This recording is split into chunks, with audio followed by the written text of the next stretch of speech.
Demək gedirik qonşularımızla təndir almağa. Bu təndirçi dayı o qədər uzaqda qalır ki, o qədər gedirik bunu gəlib tapa bilmirik. Bir cürə gedib çatırıq Bərdiyə. Sən demə Bərdəymiş, Yevlax Bərdə deyilmiş.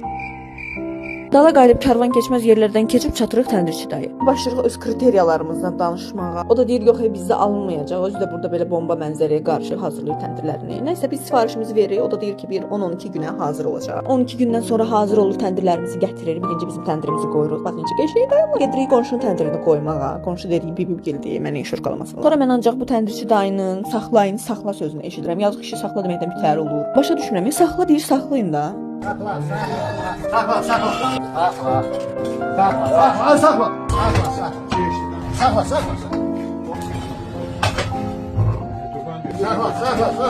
Təndirləri də yerləşdiririk. Dayı bizə deyir ki, bir 20 gündən sonra içini ağartmağa başlayarsınız. Sonra çox sağ olsun biz ödənişini də eləyirik. Sonra gəlirik öz evimizdə təndirimizin başını biraz düzəltməyə, göğsünə vurarmış oluram. Bu da bizim təndirimiz.